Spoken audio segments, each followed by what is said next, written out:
वो जो मिसाइल जो हीट सीक करके अटैक करती है वो भी नहीं पकड़ पाती, नहीं कर पाएगी। ये सबसे तो ये 5th जनरेशन जो कहा जा रहा है अभी, मतलब जनरेशन वाइज किस तरीके से इंप्रूव हुआ है? 5वें जनरेशन में क्या खास? 5th जनरेशन में क्या होता है कि इसमें जो एक तो स्टेल्थ होता है, दूसरा इसमें सुपर क्रूज की पावर होती है। इसका इंजन इतना पावरफुल होता है कि ये क्राफ्ट बिना आफ्टर बर्नर के हवा की दुगनी या तिगनी रफ्तार से चल सकता है। बिना आफ्टर आवाज की दुगनी या तिगनी, आवाज की दुगनी या तिगनी से ओके ये चल सकता है। ये इसकी सुपर क्रूज इसके अंदर पावर होती है। इसका मतलब इंजन बहुत पावरफुल होता है, इंजन पावरफुल है with respect to the aircraft. Okay, उसके बाद इसके जो सामान लगे रहते हैं, जो मार करने वाले, जैसे मिसाइल्स हैं, बॉम्ब्स हैं, वो भी बे के अंदर होते हैं। अच्छा, बाहर निकले हुए नहीं रहते, बाहर, क्योंकि सिग्नेचर देंगे, रेडार सिग्नेचर। अच्छा, जितना बाहर निकला हुआ होगा रेडार को उतना सिग्नल मिलेगा कि वहां से रिफ्लेक्शन होगा, से भी जाएगा, तो बे के अंदर रहेगा। जैसे वो पहिए अपने अंदर समेट लेता है, उसी तरीके से वेपन अंदर समेटे होगा। तो ये एक बात और होगी। इसके बाद इसमें दूसरी चीज होती है, आपने अगर वक्त पर पढ़ा दिया होता तो शायद मैं भी एयरफोर्स में कहीं छोटी मोटी नौकरी। इसके बाद एयर सिचुएशन के लिए इसके अंदर होता है एक तो रेडार होता है जिसको बोलते हैं आइजा रेडार। हमने पहली बार भी बात की थी, active electronically scan radar. Okay, वो इसके नोज में लगा रहता है। उस रेडार तो सर जब ये घर में बनने लगेगा तो इससे तो बड़ी दिक्कत हो जाएगी उन लोगों की जो सोच रहे थे कि हमारे यहाँ से खरीदे, हमारे यहाँ से बनेगा तो जितना चाहे उतना बना लीजिए, जितना चाहे उतना बना लीजिए। और ये बड़ा थर्राने वाला है दुश्मनों के लिए, कॉम्पिटिटर्स के लिए, सिर्फ दुश्मनों एडवर्सरी के लिए नहीं, कॉम्पिटिटर्स के लिए, प्रतिद्वंदियों के लिए भी। बीएसएफ के आईजी शशांक आनंद का बड़ा खुलासा, सीमा पार से बहुत बड़ी घुसपैठ की साजिश की जा रही थी, बीएसएफ ने घुसपैठ की साजिश को नाकाम कर दिया।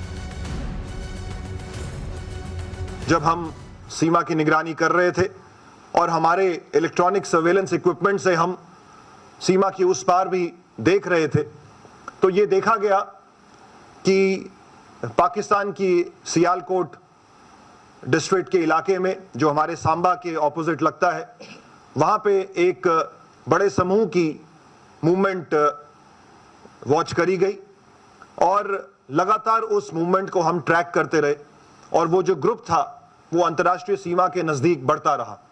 रात का समय था, वहां का जो इलाका है वो अंड्यूलेटिंग ग्राउंड है, टूटा हुआ ग्राउंड है, उसका आड़ लेके ऐसा ये प्रतीत हो रहा था कि दुश्मन की ओर से घुसपैठ की कोशिश की जा सकती थी।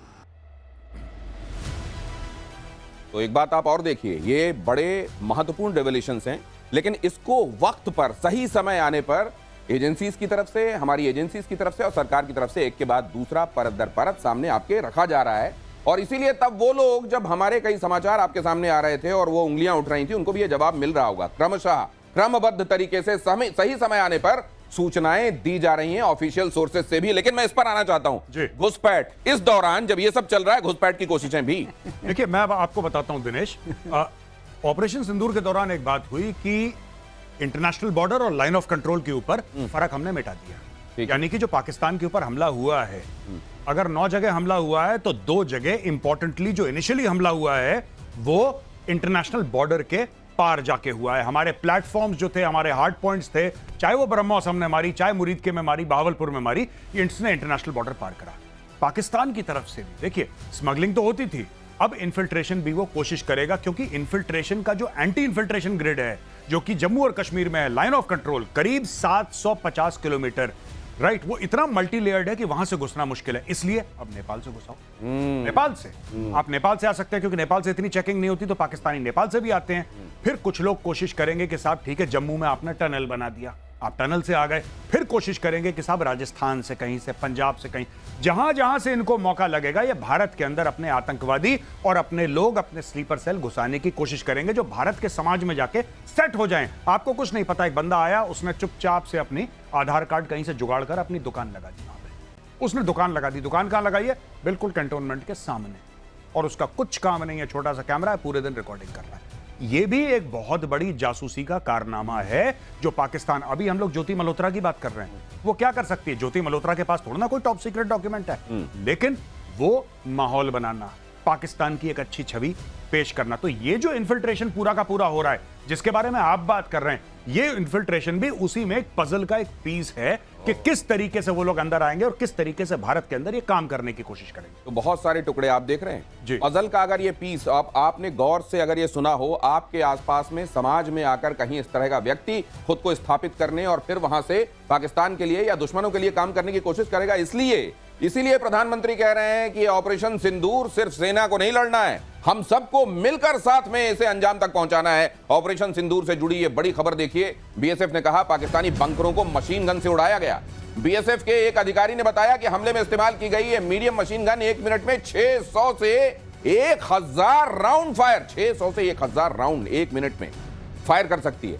और इसकी मार जो होती है वो करीब करीब 1.5 से 1.25 किलोमीटर तक होती है। ये देखिए। और फिर इसके बाद ऑटोमेटिक ग्रेनेड लॉन्चर्स भी इस्तेमाल किए गए उधर के बंकर्स और चौकियों को। ये देखिए जरा, ये है। अब इसके बारे में जरा मेजर आर्य बताइए। ये एमएमजी है, ये एमएमजी है, ये इसकी बैरल है, हटा सकते हैं ऊपर से, बैरल इसकी चेंज हो जाती है और बहुत कामयाब, बहुत कारगर हथियार है ये जब ये सपोर्ट में चलता है। इट्स बंकर उड़ा देती है ये भी? नहीं, बंकर नहीं उड़ाती, लेकिन उसको जो मैन कर रहा होगा उसको वो हिट कर सकता है। नहीं, ऐसा नहीं कि ये बंकर उड़ा देती है, लेकिन हाँ एजीएल जो ऑटोमेटिक ग्रेनेड लॉन्चर की बीएसएफ वाले बात कर रहे हैं, अच्छा। ठीक है। अगर आप उसको फायर करेंगे तो उसमें छोटे छोटे ग्रेनेड टाइप के निकलते हैं। अच्छा। उसमें वो पूरा बेल्टेड होता है वो भी, तो वो बहुत घातक होता है अगर आप बंकर पे मारिए। और ये जो है ना, ये जो फायर ले करती है, सप्रेसिव फायर ले करती है, इसके सामने अगर कोई आ गया, दिस इज ऑल्सो 7.62, ये भी 7.62 है, लेकिन इसके सामने अगर कोई आ गया, बहुत ही जबरदस्त। ये तो बहुत बार चलाया हमने। अच्छा। और कहते हैं सर ये अकेले नहीं चलती, 2-3 लोग होते हैं इसको। हाँ, इसका गन के लिए अलग होगा एम्युनिशन बॉक्स आपका, इसका ट्राइपॉड लगता है नीचे। अच्छा। ये 3 पैरों वाला जो दिखा रहे हैं, ये ट्राइपॉड है। ये ट्राइपॉड के लिए अलग होता है, अकेला नहीं चला सकता, इट्स वेरी हैवी।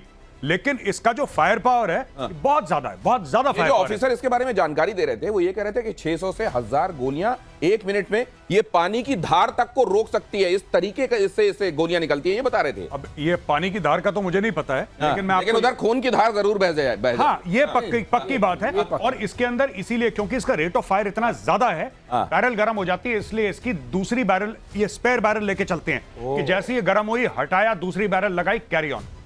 और 5 सेकंड लगते हैं बैरल चेंज करने में, 5 सेकंड के अंदर चेंज और कैरी ऑन। तो इनका खास तौर से जो चौकियां, फॉरवर्ड पोस्ट, इन जगहों को आइडेंटिफाई करने और ध्वस्त करने में, और कहते हैं कि न जाने कितनी सैकड़ों ऐसी चौकियां थी जो तबाह कर दी गई। बिल्कुल ऐसा सुनने में ये आ रहा है कि देखिए ना, जब आप किसी भी चौकी के ऊपर, वहां पे तो इंडियन आर्मी ने लाइन ऑफ कंट्रोल पे एटीजीएम लगा रखा है, इंडियन आर्मी ने लाइन ऑफ कंट्रोल पे वहां पे आपने ZU-23 लगा रखा है जो कि एंटी एयरक्राफ्ट गन है, वहां पे डायरेक्ट लाइन पे आपने L-70 लगा रखा है जिससे आप हवाई जहाज को मारने का जो होता है वो डायरेक्ट लाइन में आपने, तो कहां पे चौकी बचेगी पाकिस्तान की भाई? और ये जो मैंने बताया ना आपको, ये पानी की, मैं तो बड़ा हैरान रह गया। ये जो ऑफिसर हैं उन्हीं ने बताया, इन्हीं साहब ने जो जानकारी दे रहे थे कि इस कदर तेज गोलियां निकलती हैं कि अगर पानी की धार निकल रही है तो उसको रोकने का मादा होता है इसमें। और ये अगर है तो फिर आप समझ सकते हैं कि उस समय, और ये जब तुरंत उसके बाद जब ये ऑपरेशन चल रहा था या उस दौर में जब हम पूरे दिन देखते थे कोई एक्शन और शाम के समय कोई ब्रीफिंग होती थी, तो उस दौरान ये पूरी बारीक डिटेल्स नहीं दी जा रही थी।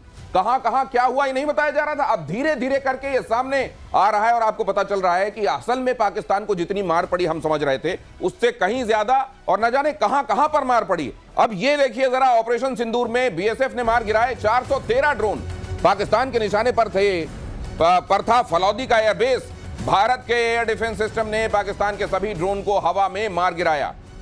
इतने सारे ड्रोन, और ये जो मशीन गन के बारे में हम अभी बात कर रहे थे, एमएमजी है ये, हाँ, medium machine gun. Medium machine gun. अब इसको आपसे वैसे ही समझते जाएंगे जैसे अभी कॉम्बैट जेट्स के बारे में बता रहे हैं सर, लेकिन ये बताया ये गया कि ये ड्रोन्स को भी इसके जरिए मारा गया है। हाँ, देखिए बात ये है ना कि इसका जो इफेक्टिव रेंज है, अगर उसमें कई ड्रोन, एक तो इसका रेट ऑफ फायर काफी हाई है, तो आपने इसको और ये हमें सिखाते भी हैं एंटी एयरक्राफ्ट रोल में, एक रोल में।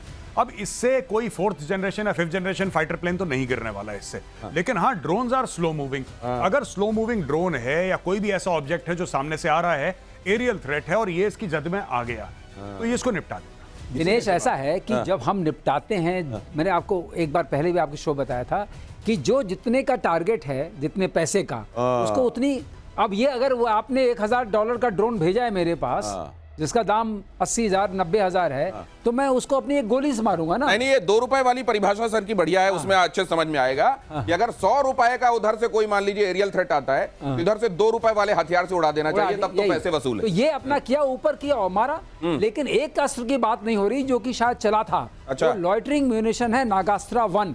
ओ, वो क्या करता है, ये बार बार जो ये टर्म यूज होता है इसको भी समझ लीजिए, लॉइटरिंग म्यूनिशन। ये एक्सपर्ट से बात करके ही पता चला मुझे कि मंडराने वाला ऐसा कोई ऑब्जेक्ट जो ऐसे मंडराता रहता है और जहां उसको चाहिए होता है वहां जाकर वो विस्फोटक को गिरा देता है। ये आर्मी के पास है। और जो एक बार बात हो रही थी कि हमने नजदीक वालों को मारा है, वो ज्यादा ऊंचाई पे नहीं जाता है। हाँ। वो 400-500 मीटर की ऊंचाई पे घूमता रहता है। अच्छा। लेकिन बैटरी पावर्ड होता है और बहुत छोटा है, रार की पकड़ में नहीं आता है।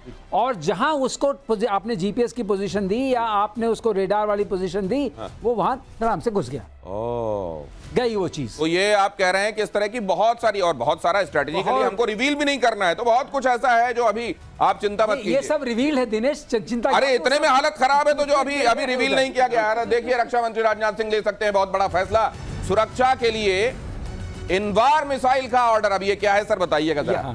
ये 2 से 3 हजार करोड़ की आती है इनवार मिसाइल। ये 2 से 3 हजार करोड़ की डील है जी। क्या है सर ये Invar missile anti tank guided missile है। अच्छा, ये भारत डायनेमिक्स लिमिटेड बनाती है। तो आप उससे समझ गए मैंने बनाया है इसको। ठीक है। ये बड़ी जी।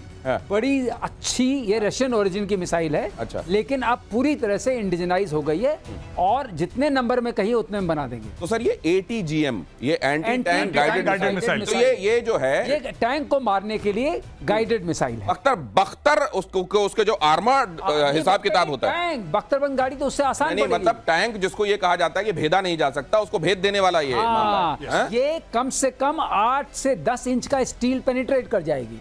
तो ये इस खबर के मायने भारत की सुरक्षा दृढ़ता को बढ़ाने के हिसाब से क्या है? देखिए साहब, ऐसा है कि जैसे हमारे पास नाग मिसाइल है, नाग भी यही काम करती है। अच्छा। That is also anti tank guided missile. हमारे पास ATGM के लॉन्चर्स होते हैं इन्फेंट्री बटालियन में। तो बेसिकली क्या होता है कि टैंक जो है, टैंक एक निर्णायक युद्ध लड़ने के लिए आता है। तो जब टैंक सामने से आता है, टैंक के अंदर कई किस्म के आर्मर होते हैं, जिसमें से एक रिएक्टिव आर्मर भी है कि टैंक का जो आर्मर है उसके ऊपर बारूद लगा रहता है। उसका कवच है, वो उसका बारूद है। जैसे कोई आया वो फटा, इसको बर्बाद कर दिया। इस तरीके से भी टैंक करता है। लेकिन ये जो इनवार मिसाइल की बात कर रहे हैं, इसको इंडिजनाइज कर रखा है, इसको भारत के एनवायरनमेंट के लिए इसको मॉडिफाई कर रखा है। और जो पाकिस्तानी टैंक्स या फिर चाइनीज टैंक्स है जो भी सामने आएंगे, उनको किस तरीके से बर्बाद करना है, ये एक उसके लिए पर्याप्त है मिसाइल। तो नाग के लिए मैं एक और खास बता दूं, नाग की बात इन्होंने की। नाग मिसाइल की क्या खास बात है, ये तो सामने जाके टैंक को मारेगा। नाग मिसाइल ऊपर जाती है और ऊपर से अटैक करती है, which is the weakest part of the tank. क्योंकि टैंक का जो ऊपर वाला जो ढक्कन जैसा होता है, वो सबसे कमजोर होता है, कमजोर पार्ट होता है। ओके। वो ऊपर से जाके सबसे मजबूत जो है, अगर ये दिखा दें हम यहाँ पे, अगर टैंक आप डाल सके तो टैंक डालिए जरा यहाँ पे। ये टैंक दिख तो रहा है, लेकिन इसमें जो हमको दिखा, ये ढक्कन जो आप दिखा रहे हैं, एक सेकंड रोकिए। ये जो है ना, अब आपके पीछे देखिए सर, वो बिल्कुल। अच्छा, ये देखिए, ये जो आप देख रहे हैं ना यहाँ पे, सर ने एमका के बारे में बताया था ना कि ऐसे होते हैं। टैंक में भी स्लोप इसीलिए होती है कि सामने से अगर कोई आए तो डिफ्लेक्ट हो जाए। Okay, that is one of the concepts. ठीक है, that is one of the concepts. अगर ऐसा होगा, लगेगा तो वो कर देगा। दूसरी ये भी चीज है इसमें कि ये जो ऊपर वाला एरिया है जहां से वो निकलता है, इसको कुछ कहते हैं सर। मुझे याद आ रहा है रशिया यूक्रेन के समय, यूक्रेन ने इसकी इन्वेंट्री बना के, लॉकेट बना के अपने यहाँ लॉन्च किया था। वो ये बताने के लिए हमने रशियन टैंक मार गिरा। ये देखिए, ऊपर से टरेट होता है। Turret, right. ये जो टरेट होता है, और टरेट के अंदर से जो कपोला खुलता है, जिसके अंदर से वो बंदा निकलता है ना। जैसे कि फॉर एग्जांपल इस टैंक में अगर फॉर एग्जांपल 3 बंदे हैं, 3 मैन क्रू है, तो उसमें गनर होगा, उसमें लोडर होगा, इसमें ये सब होंगे। तो ये ऊपर से जब मारते हैं, जो सर बता रहे हैं ना, जेवलिन भी यही करती है, जो अमेरिका की जेवलिन है, उसने फायर करा, सामने से ऊपर गई। ऊपर से जैसे सांप फन मारता है ना, ऐसे वो ऊपर से आके गिरती है, और वहां पे कोई आपके पास प्रोटेक्शन ज्यादा रहता नहीं है, वो अंदर घुस के। हमारे प्रोड्यूसर हैं अजीत झा, वो कह रहे हैं कि भाई आप इतना टेक्निकल बता रहे हैं, हमारे जैसे बिहारी के ऊपर से निकल रहा है। तो मैं आपको बता दूं, ये देखिए, अगर मान लीजिए चारों तरफ इसके कवच आपने लगा रखा है और ये इसका सेंसिटिव या वल्नरेबल एरिया है, तो वो जो दूसरे ATGM होते हैं वो आके सीधे हिट करते हैं, वो उतना प्रभाव नहीं डालते। नाग ऐसे जाकर और ऊपर से मारता है ऐसे फन, और वहां पर डस लेता है जहां पे तुरंत मौत हो जाती है टैंक की। मैं एक बात बताना चाहता हूं, अजीत जी ने यह बोला है कि हम जैसे बिहारी को समझ में नहीं आता, डीआरडीओ में कितने बिहारी साइंटिस्ट हैं मैं आपको यह भी बता दूं, और इंडियन आर्मी में कितने बिहारी जनरल्स हैं at the very top level, यह भी मैं आपको बता दूं। तो जासूसी इसलिए कह रहे हैं वो मेरे जैसे पे जोर दे रहे हैं। जासूसी केस में पाकिस्तान के 4 खुफिया एजेंट्स को लेकर जांच चल रही है। ज्योति के मोबाइल से मिले डेटा से हुआ बड़ा खुलासा।